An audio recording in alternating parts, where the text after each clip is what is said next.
Hi, woman of the earth! Hi, mga chismoso at mga chismosa sa mundo ng beauty pageant. Isang magandang gabi sa inyong lahat mula dito sa Lasak City. Kita nyo naman sa ating menopausal distraction look. Woman of the earth tayo ngayon. Dahil ang chismisan nga natin ngayon ay Miss Earth 2024. Baka masabi nyo, Kuragan, ano naman, ang Miss Earth, kumusta? Hoy, nagmamasid-masid din ako sa Miss Earth, mga karag-karag. Nag-check din ako sa kanilang mga kaganapan. Walang halong bias na reaction vlog to. Diretso Ponteria na to. Ang hirap din ipaglaban ng Miss Earth pageant, mga karag-karag, dahil sa kanilang production.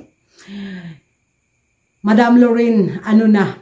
Pero ay, kiber lang. Didmahin na lang natin ang production ng Miss Earth. Nasanay na tayo dyan. So, no more hanas na or mga itichuburetsi dyan. Laban, Miss Earth.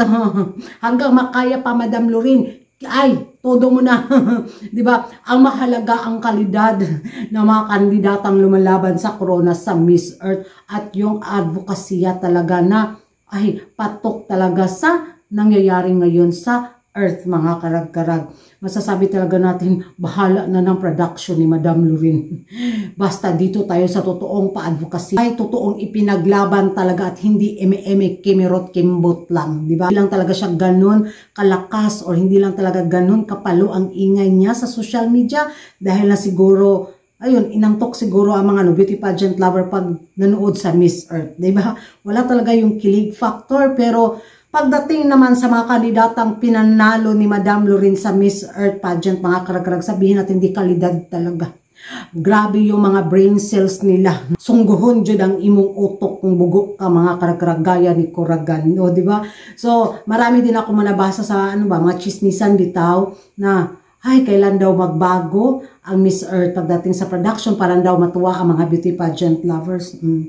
Hindi tayo yung i-place ni Madam Lorraine, di ba? Ang mahalaga na itaguyod ni Madam Lorraine ang Miss Earth na pageant, yung ano talaga kahalagahan ng kanilang ipinaglalaban na advokasya para sa Mother Earth. Yun yung importante. Masanay na tayo at nasanay na tayo at masasanay na rin yung mga baguhan na mga beauty pageant lovers bitaw, yung mga bagong usbong. Tayo mga nagminupos na malapit. Ay nako, sanay na tayo dyan. At sa taon na to, mga karag-karag, nako, inaabangan ko talaga ang mga kandidatang masasabi ko, ay, ito sana yung manalo. Isa sa mga inabangan ko, mga karag-karag, nako, isa sa paborito ko sa corona sa Miss Earth 2024, yung pambato ng Iceland. Guwapa, walang budol. Yung lumaban dati sa Miss Universe 2022 ba? Yung pambato ng Iceland, bigaon kay siya beauty. Sana maitaguyod niya ang final bitaw na doon na talaga yung kudaan galore na labasan na talaga ng mga unlimited na vocabulary sa kanilang mga brain cells. Masabi mo talaga, ano yung pinagsasabi nila? I-google mo, Kuragan, ganon. So, isa rin sa mga inabangan ko, mga karag-karag, si Peru. Guwafa po. Si Colombia, naku, magaling din sa kudaan, mga karag-karag. Si Australia. At of course, ang pambato ng Pilipinas, hindi yan nawala sa listahan ko. Medyo kalmado lang talaga yung ingay ng ating pambato sa Miss Earth 2024. Hindi ganun kapalo gaya nung dating laban ni Aliana na talagang umusbong yung ingay ba na, ay, push talaga Aliana. Sa taon na to, kalma lang talaga. Walang masyadong daloy ng mga traffico sa chismisan sa ating pambato. Pero in fairness naman, fresh overlooking din naman yung kandidata natin. May laban talaga at lumalaban din ang pambato ng Pilipinas sa Miss Earth. Pero sa taon na to, aminin natin sa hindi, may mga malalakas talagang makandidata sa ibang bansa na posibleng makauwi sa corona bitaw sa Miss Earth 2024. Of course, sana makapasok din ang Thailand, mga karag-karag. Nagaganda din ako sa pambato ng Thailand. In fairness, hindi talaga din nagpapahuli ang Thailand. Itong national director sa Miss Earth Thailand, ako, umaariba din sa Thailand, mga karag-karag, sa kanyang mga kandidatang pinapadala.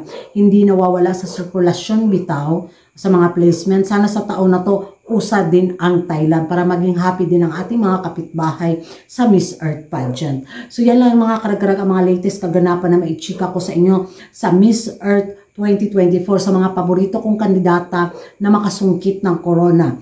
Iceland, Peru, Colombia, Philippines at Thailand.